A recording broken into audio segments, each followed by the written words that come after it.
என்னை தந்தேனே ஆடை மூடும் ஜாதி பூவின் அங்கம் பார்த்தேனே அங்கே சொர்க்கம் இல்லை இல்லை இங்கே பார்த்தேனே சுல்தானே சிக்கு சிக்குன்னு இருக்கிற சிவபால இந்த கருமத்தெல்லாம் போட்டுக்கிட்டு எதுக்கடா ஏன் முன்னாடி வந்து நிக்க? லவ் பண்ணதான் என் பொண்டாட்டி.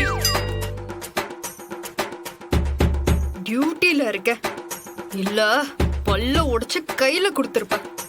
நானும் டியூட்டில தான் இருக்கேன். லவ் டியூட்டி பொண்டாட்டி. ஆத்திரத்தை கிளப்பாதடா. மினிஸ்டர் வர்ற நேரம் மரியாதையா ஓடி போயிரு. இல்லன்னு வெயி அட்டி வாங்கிட்டு போயிருவ.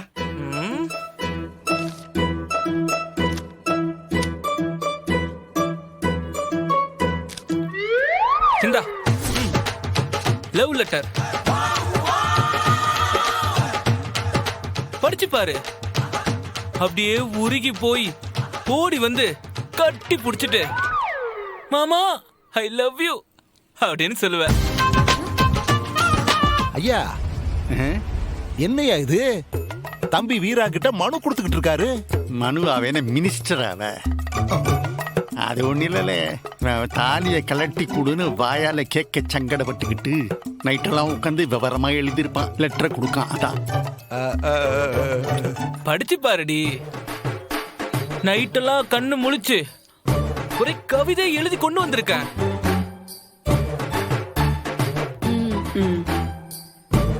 என்ன மேடம், ஏதாவது பிரச்சனையா?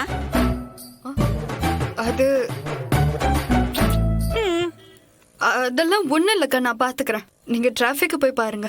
Okay madam. பாய்.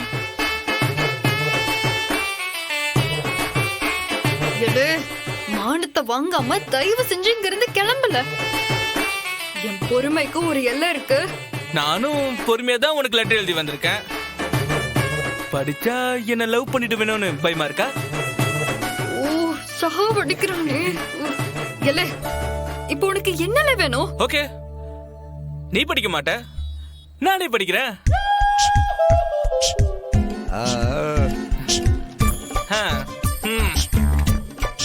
அன்பே வீரா, நீதான் ஜிலேபில இருக்கிற சீரா. உனக்காக நான் என்ன வேணாலும் செய்வேன்.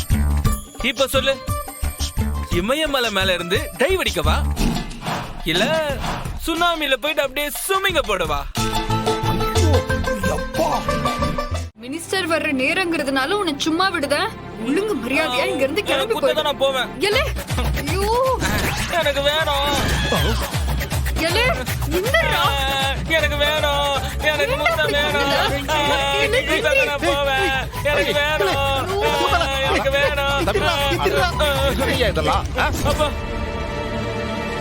எதுக்கே குழந்தைய அள்ள விடுற? நீ கேட்டியா? கொடுத்தாடா? மாட்டேன்றப்பா. கொடுக்க மாட்டேங்காளா? அன்னைக்கு நீ என்கிட்ட என்ன சொன்ன? கட்டினவனே வந்து கேட்க சொல்லுங்க குடுக்கேன் அப்படின்னு சொன்னியா இல்லையா? இன்னைக்கு கட்டினவனே வந்து உன்கிட்ட குடுன்னு கேட்கா. பட்டுன்னு கொடுக்க வேண்டியதானே, ஏன் கொடுக்க மாட்டேங்க? மாமா உனக்கெல்லாம் வெக்கமானமே இல்லையா? நீ எல்லாம் ஒரு அப்பனா? அவ என்ன கேக்குதான்னு தெரியுமா? எல்லாம் என்ன கேட்க போறேன்னு என்கிட்ட சொல்லிட்டு தான் வந்து கேட்கா. குடு, நான் இப்ப வீடியோ எடுக்க ப்ரூஃப் வேணும். குடு, நல்ல அழகா குடு பாப்போம். பக்கத்துல நில்லு. பெரிய தெரு கார்ல யார் டியூட்டில இருக்குது? உடனே லைனுக்கு வாங்க. சப் இன்ஸ்பெக்டர் வீரலட்சுமி பேசுறேன் சார். தேரி ரோடு முக்குக்கு உடனே போங்க. அங்க சில பேர் போராட்டம் பண்ணிட்டு இருக்காங்க. உடனே போங்க. ஓவர். எஸ் சார், உடனே போறேன். ஓவர். இவனுக்கும் அறிவில்ல, உங்களுக்கும் மானம் இல்ல. என்ன குடும்பமோ? ச்சே.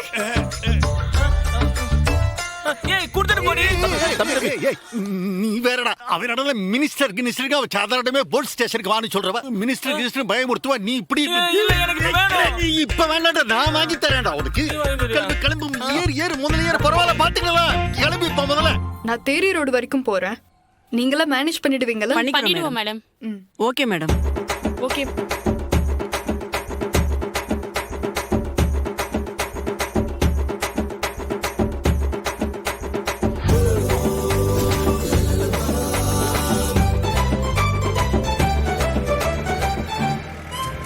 ஐயோ இது என்னது இவ மினிஸ்டர் ஒருவேளை மினிஸ்டர் போயிட்டு நான் ஏதோ கேட்டேன்னு சொல்லிட்டு போறாளே இவ நாளைக்கு பேப்பர்ல வந்து எக்ஸ் பிரசிடென்ட் மீ டூ கேஸ்ன்னு போட்டு போறான் ஐயோ என்னலே இன்னும் நிக்க வெட்றா வண்டியா முதல்ல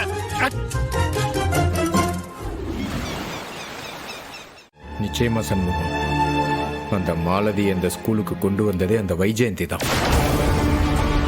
அவங்கள நானே கூட 4-5 தடவை சந்திச்சிருக்கேன். அறிவழகனை காதலிக்கிற மாதிரி நடிக்கணும்னு மாலதி கிட்ட சொல்லி அனுப்புனாங்க.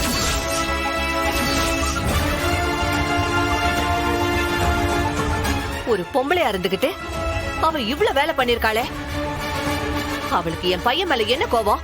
அது எனக்கு தெரியலம்மா. இந்த பிரச்சனைக்குள்ள எனக்கு தெரியாம நிச்சயமா ஏதோ ஒண்ணு இருக்கு. ஏன்னா அறிவழகனுக்கும் அவங்களுக்கும் எந்த சம்பந்தமும் இல்லை.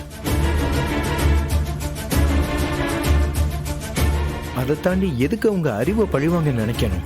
அதை தாம்ல நம்ம தேடி கண்டுபிடிக்கணும். அதை மட்டும் கண்டுபிடிச்சிட்டோம்னா அறிவழகன் கேஸையே உடைச்சிடலாம். ஆனா ஒண்ணு, நிச்சயமா மாலதியை கொலை பண்ணது இல்லைன்னா மாலதியை கொலை பண்ண சொன்னது அந்த வைஜெயந்தியா தான் இருக்கும். அதை நான் உறுதியா சொல்லுவேன்.